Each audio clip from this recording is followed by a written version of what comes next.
சரியா வருங்க. இங்க இத்தனை பேர் கூடி இருக்கிறவர்கள் என்றால் எல்லா கட்சிக்காரர் இருக்காங்க, எல்லாரும் இருக்காங்க. கூட்டம் குறைச்சலா இருக்கு, கூட்டம் எனக்கு கூட்டம் குறைச்சலா இருக்கு, கூட்டம் குறைச்சலா இருக்குன்னு சொல்லக்கூடிய நான் விஜய் இல்லை. விஜய் பாத்ரூம் போகும்போது கூட்டம் வருதா? அவருக்கு தேவைப்படும் போதெல்லாம் கூட்டம் வேண்டாம். அவர் பட்டினமாக இருக்கும்போது கூட்டம் வேண்டாம். அவருக்கு ரோட்ல போகும்போது கூட்டம் வேணும், கூட்டம் வேணும்னு. என்னக்கு கூட்டம்? இதோ 25 கேமரா இருக்குது, இது 25 லட்சம் பேருக்கு போய் சேர போகுது. அதை விட பெரிய கூட்டத்தை கூட்டிட முடியுமா? டெக்னாலஜி வந்துருச்சு. கூட்டம் கூட்டம்ட்டு ஜனங்களை ஆடு மாடு மாதிரி இப்போ நினச்சிக்கிட்டு அவங்கள ஒன்று சேர்ந்து அப்புறம் செத்துட்டா எங்கள் வீட்டுக்கு பாடி கொண்டு காட்டு நான் வேணா அவனுக்கு ஆறுதல் சொல்கிறேங்கிறது அரசியல்ங்கிறது. ரோடுக்கு வந்து பண்ண வேண்டியதுதான் அரசியல். அதை விட்டுட்டு வீட்டுக்குள்ளேயே உட்காந்துக்கிட்டு அப்புறம் நாளைக்கே அவர் எம்எல்ஏ ஆகிட்டார். ஒரு பேச்சுக்கு தான், நிஜமான ஆகிறதுக்கு வாய்ப்பு கிடையாது. ஆகிட்டாக்க பனையூர்லேயே வந்து அசம்பிளியை நடத்தினு சொல்லுவாரா? பைத்தியக்காரர். சினிமா வேறங்க, சினிமா பொய், சினிமா பிம்ப. நான் 95 படம் நடிச்சிருக்கேன். அதுக்காக நான் சினிமாவில் நடிச்ச கேரக்டர்லாம் இருக்க முடியுமா? 65 ஹீரோயினை கல்யாணம் பண்ணிட்டு இருக்கேன். எல்லாரையும் வீட்டுக்கு கூட்டு வந்துட முடியுமா? என் வயசுக்கு செருப்பால் அடிக்க மாட்டேன். முதல்ல தெரிஞ்சுக்கணும். ஆர்ப்பாட்டம் மீது ஆர்ப்பாட்டம், ஆர்ப்பாட்டம் மீது ஆர்ப்பாட்டம், ஆம் ஆத்மி கட்சியின் ஆர்ப்பாட்டம், ஆம் ஆத்மி கட்சியின் ஆர்ப்பாட்டம், ஆர்ப்பாட்டம் மீது ஆர்ப்பாட்டம், அனைத்து மக்கள் தலைவர்களின் ஆர்ப்பாட்டம், அனைத்து மக்கள் தலைவர்களின் ஆர்ப்பாட்டம், ஆர்ப்பாட்டம் மீது ஆர்ப்பாட்டம், ஆர்ப்பாட்டம் மீது ஆர்ப்பாட்டம், மக்களின் ஜனநாயகம் காக்கும் ஆர்ப்பாட்டம், மக்களின் ஜனநாயகம் காக்கும் ஆர்ப்பாட்டம். கண்டிக்கின்றோம் கண்டிக்கின்றோம் கண்டிக்கின்றோம் கண்டிக்கின்றோம். எஸ்ஐஆர் பெயரிலே, எஸ்ஐஆர் பெயரிலே வாக்கு திருட்டு செய்யும், வாக்கு திருட்டு செய்யும் மத்திய அரசை கண்டிக்கின்றோம், மத்திய அரசை கண்டிக்கின்றோம். ஆர்ப்பாட்டம் மீது ஆர்ப்பாட்டம், ஆர்ப்பாட்டம் மீது ஆர்ப்பாட்டம், ஜனநாயகம் காக்கும் தலைவர்களின் ஆர்ப்பாட்டம், ஜனநாயகம் காக்கும் தலைவர்களின் ஆர்ப்பாட்டம். முறியடிப்போம் முறியடிப்போம், முறியடிப்போம் முறியடிப்போம். வாக்கு திருடும் பிஜேபியின் தந்திரத்தை முறியடிப்போம், வாக்கு திருடும் பிஜேபியின் தந்திரத்தை முறியடிப்போம். ஒன்றிணைவோம் ஒன்றிணைவோம், ஒன்றிணைவோம் ஒன்றிணைவோம். நாட்டிலிருந்து பிஜேபியை அகற்ற ஒன்றிணைவோம், நாட்டிலிருந்து பிஜேபி அகற்ற ஒன்றிணைவோம். விரட்டி அடிப்போம் விரட்டி அடிப்போம், விரட்டி அடிப்போம் விரட்டி அடிப்போம். விரட்டி அடிப்போம் விரட்டி அடிப்போம், விரட்டி அடிப்போம் விரட்டி அடிப்போம். மக்கள் விரோத பிஜேபியின் மக்கள் விரோத பிஜேபியின் மத்திய அரசை விரட்டி அடிப்போம், ஒன்றிணைவோம் ஒன்றிணைவோம், ஒன்றிணைவோம் ஒன்றிணைவோம். ஒன்றிணைவோம் ஒன்றிணைவோம், ஒன்றிணைவோம் ஒன்றிணைவோம். தமிழகத்தில் வாக்கு திருட்டை தடுக்க அனைவரும் ஒன்றிணைவோம், வாக்கு திருட்டை தடுக்க அனைவரும் ஒன்றிணைவோம். ஆர்ப்பாட்டம் மீது ஆர்ப்பாட்டம், ஆர்ப்பாட்டம் மீது ஆர்ப்பாட்டம், ஆர்ப்பாட்டம் மீது ஆர்ப்பாட்டம், ஆர்ப்பாட்டம் மீது ஆர்ப்பாட்டம். வாக்கு திருட்டை எதிர்த்து ஆர்ப்பாட்டம், வாக்கு திருட்டை எதிர்த்து ஆர்ப்பாட்டம். முறியடிப்போம் முறியடிப்போம், முறியடிப்போம் முறியடிப்போம். வாக்கு திருடும் பிஜேபியின் தந்திரத்தை முறியடிப்போம், வாக்கு திருடும் பிஜேபியின் தந்திரத்தை முறியடிப்போம். இல்ல கட்சி இல்லாத அரசனுடைய ஆதரவு கொடுக்கக்கூடிய ஒரு நடிகராக நான் வந்திருக்கேன். ஏன்னா பீகார்ல ஆரம்பிச்ச பொழுதே தமிழ்நாட்டில் மாண்புமிகு தமிழக முதல்வர் இது அடுத்தது தமிழ்நாட்டுக்கு தான் வரும் அப்படிங்கிறத எதிர்பார்த்து அது ஆரம்பத்திலேயே அதுக்கு உண்டான எல்லா வேலைகளையும் எதிர்ப்பு வேலைகளையும் செய்ய ஆரம்பித்தார். இப்போ நமக்கு இந்த அப்ளிகேஷன் ஃபார்ம் கொடுத்துட்டாங்க. இது வந்து நான் ஜெராக்ஸ் காப்பி எடுத்து வந்திருக்கேன். ஏன்னா அது தொலைஞ்சு போச்சுன்னா யாருமே நான் கொடுத்தது நம்ம. இது சாதாரணமா அரசாங்கத்திலேயே சொல்லுவாங்க, ஒரு இட்லி கொடுத்தா அதிகாரிகள்லாம் ஒன்று சேர்ந்து அதை இடியாப்பமா மாற்றிடுவாங்க அப்படின்னு சொல்லி. அதை இந்த தேர்தல் கமிஷன் மிக சிறப்பாக செய்திருக்கிறது. ஒண்ணுமே இல்லை, 2024 தேர்தல் நடந்தது. இந்த தேர்தலில் யார் ஓட்டு போட்டாங்க? அதுக்கு முன்னாடி 2021 2 தேர்தல் ஓட்டையும் உங்க மக்கள் பட்டியல வைங்க, அப்புறம் நீங்க ஆதார் கார்டு சொல்லுங்கன்னா இணைச்சிட்டா பாதி குழப்பம் தீர்ந்து.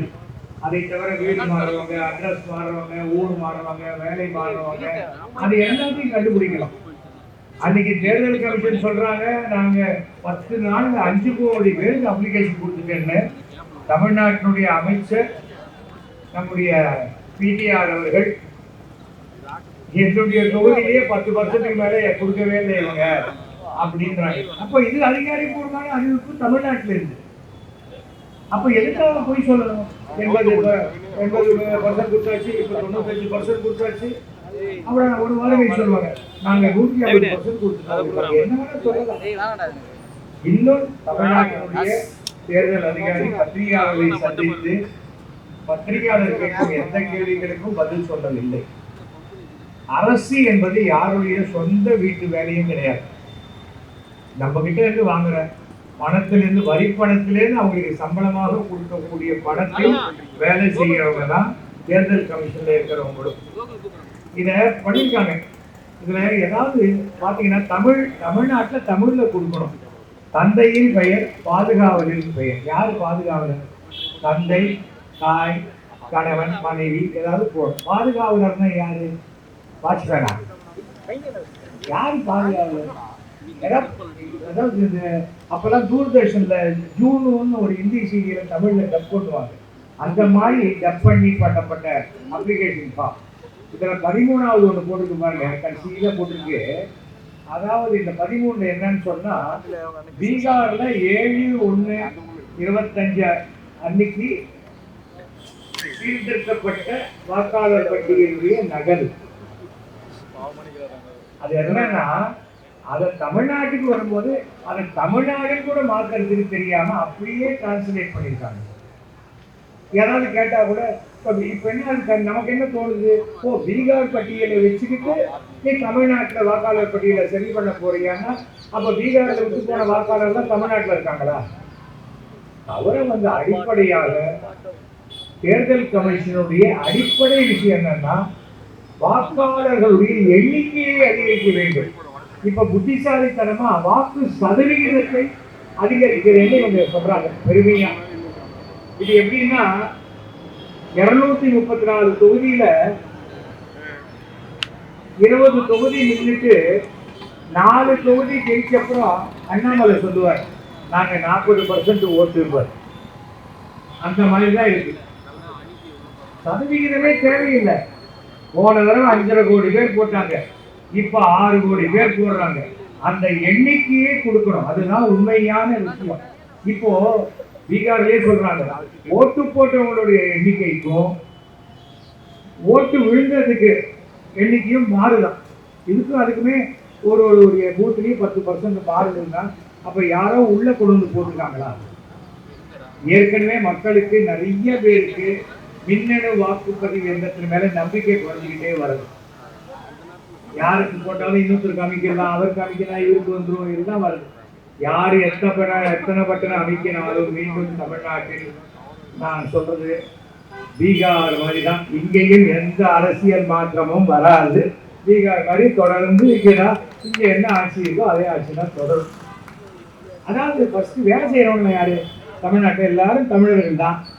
பீகார்காரங்க சொன்னாங்க, எலெக்ஷன் கமிஷன் சொன்னாங்க எல்லாரும் பேரையும் அழிச்சுவாங்களா? எங்க அப்பா எனக்கு 23 வருஷம் முன்னாடி இறந்து போயிட்டாரு. எங்க அப்பா பேரை நான் அப்பவே கொடுத்தாச்சு. இவங்களுக்கு பார்கோடு போட்டிருக்காங்க. இங்க பாத்தீங்களா, கியூஆர் கோடு போட்டிருக்காங்க.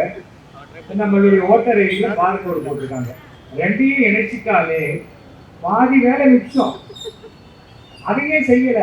திருப்பியும் என்ன சொல்றாங்க, டெல்லியில என்ன சொன்னாங்க, நாங்க டிஜிட்டல் இந்தியா, ரூபா நோட்டை கூட கையில தொட மாட்டோம், எல்லாம் ஜிபேல தான் வாங்கிப்போம். நான் லஞ்சம் தான் சொல்றேன், பொதுவாக அந்த மாதிரி இருக்காங்க. யாரு அதிகமாக ஊழல் நாட்டுல அப்படின்னா, யார் அதிகமாக கமிஷன் வாங்குறவங்களோ அவங்க ஊழல் அதிகமானவங்க. அந்த ஊழல் எப்போ வந்து நம்ம பணத்தை தேர்தல் நிதி எல்லாம் வாங்கும்போது ஐயோ நம்ம ஊழல் சொல்லிடுவாங்களோ அப்படின்ட்டு அதை என்ன பண்ணாங்க, அப்படியே லீகலைஸ் பண்ணிட்டாங்க. நீ சட்ட ரீதியாக நீங்க பணம் கொடுக்கலாம் அப்படின்னு. அப்போ இந்தியாவிலேயே மிக அதிகமாக தேர்தல் நிதியை சட்ட ரீதியை வாங்கினாரு பிஜேபி. அப்போ என்ன எதுக்காக கொடுப்பாங்க? ஒரு கடைக்காரன் இல்லை ஏதோ ஒரு பிசினஸ் பண்றவன் நாளைக்கு நாம ஏதாவது சட்டமீறல் பண்ணா நமக்கு இந்த அரசு காப்பாற்றும். அப்போ இத்தனை பேர் கொடுத்துருக்காங்க. அதானி, அம்பானி எல்லாருமே கொடுத்துருக்காங்க. அவங்களுக்காகவா இந்திய அரசாங்கம் இருக்கிறது? இல்லை, இது எல்லாருக்குமான அரசாங்கம். ஒவ்வொரு 18 வயதான ஒவ்வொருவரும் ஓட்டு போட்டு நம்முடைய ஜனநாயகத்தை நிரூபிக்கிறது. இது நம்ம கடமை. நான் பல இடத்துல பேசியிருக்கேன். ஒரு கல்யாணத்துக்கு போறோம், 200 ரூபா மொய் எழுதுறோம், 3/4 மணி நேரம் நின்று சாப்பிட்டு வரோம். ஆனால் நம்ம வாக்குச்சீட்டு சரியா இருக்கான்னு பார்க்கறதுக்கு ஒரு 1/2 நாள் லீவ் போடுங்க, தப்பு இல்லை. இப்போ கூட சொல்றேன், நமக்கு டைம் இருக்கு. வெறுமனே அவங்க ஏமாத்திட்டு போக முடியாது. எலெக்ஷனுக்கு முன்னாடி நல்லா ஞாபகம் வச்சுக்கோங்க. இப்போ அப்ளிகேஷன் நம்ம எந்த பூத்துல தான் ஓட்டு போடுறோமோ அந்த இடத்துல அப்ளிகேஷன் கொடுக்குறாங்க. அந்த அப்ளிகேஷனை வாங்குங்க, ஃபில்அப் பண்ணுங்க, சரியா இருக்கான்னு பார்த்துக்கோங்க. 2 ஃபார்ம் கொடுக்கணும். அதுல ஒரு ஃபார்மை நீங்க அதே மாதிரி ஃபில்அப் பண்ணி நீங்க வச்சுக்கணும். ஆனா நீங்க அந்த ஃபார்மை அவங்களுக்கு கொடுக்கறதுக்கு முன்னாடி அந்த பிஎல்ஓ ஆபீசர் கிட்ட உங்க ஃபார்ம்லயே கையெழுத்து வாங்கி வச்சுக்கணும். இந்த அரசியல் அவங்களுக்கு தெரியாது. வடநாட்டு அரசியல் திராவிட மாநிலத்தில் செல்லுபடி ஆகாது. அது தெளிவாக புரிந்து கொள்ள வேண்டும்.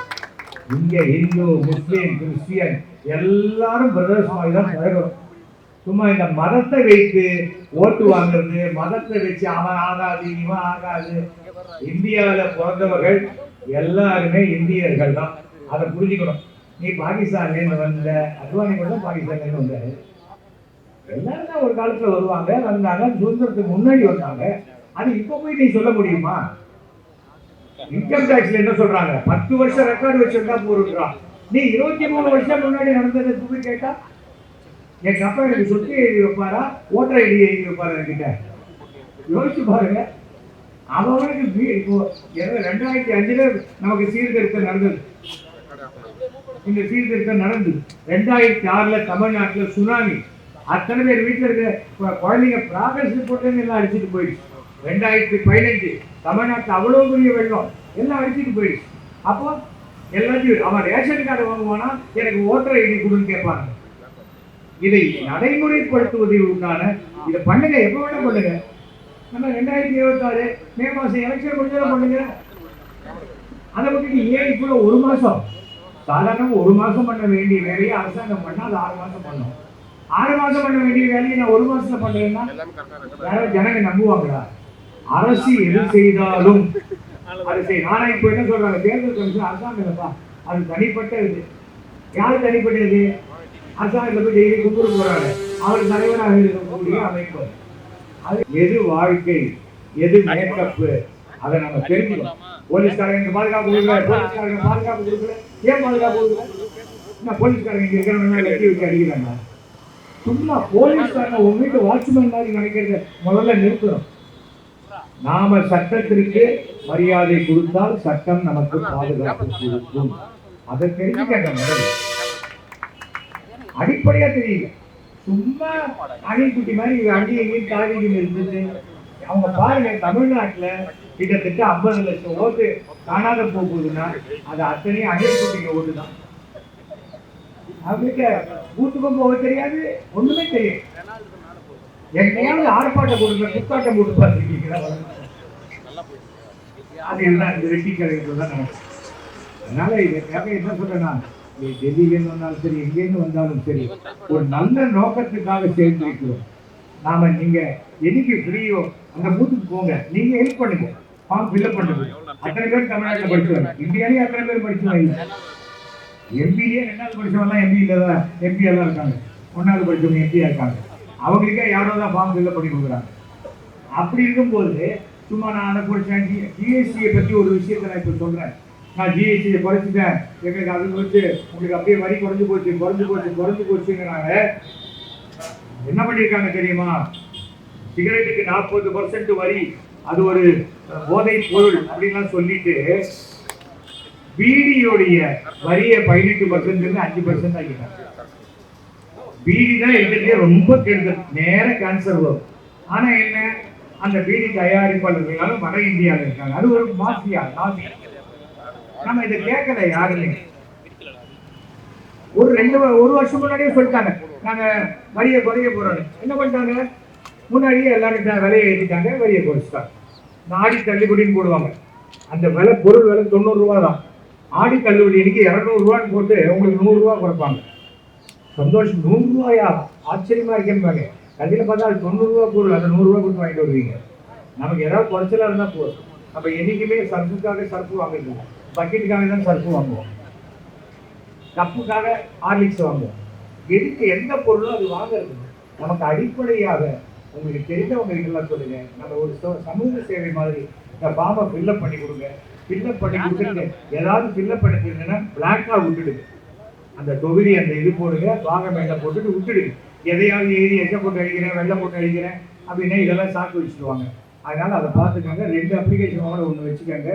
இந்த போராட்டம் இன்னைக்கு இங்கேதான் இருக்குன்னா இது மிகவும் சரித்திர புகழ் வாழ்ந்த சிறப்பு வாய்ந்த இடம் இந்த சைதாப்பேட்டை காரணம்.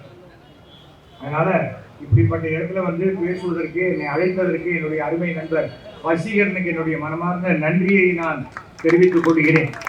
ஏன்னா இந்தியாவுடைய வெற்றியே யூனிட்டி அண்ட் டைவர்சிட்டி. ஒரு இடத்துக்கு மீட்டிங் வரேன்னா நீ என்ன ஜாதி, அது ஜாதிக்கு சங்கம், அது இல்லை. கட்சிக்கெல்லாம் ஜாதியெல்லாம் அப்பாற்பட்டு இருக்கணும். என்னுடைய அருமை நண்பர் திருமாவளவன், ஆனால் அவரு ஒன்னாதான் போய் ஒதுக்கிட்டோம். இதுக்கு இந்த ஜாதி கீதி எல்லாம் இங்கே தமிழ்நாட்டில் இங்கெல்லாம் வந்து ஒர்க் அவுட் ஆகும். வாங்க, ஒழுங்கா இருந்தீங்கன்னா இந்த தேர்தல் ஆணையம் கொடுக்குற அப்ளிகேஷன் ஃபார்மை கரெக்டாக ஃபில்அப் பண்ணி கொடுத்ததை மரியாதையாக சரி பண்ணி கொடுக்கணும். இல்லைன்னா மறுபடியும் கோர்ட்டில் போய் அசிங்கப்படுவாங்க இந்த எலெக்ஷன் கமிஷன்.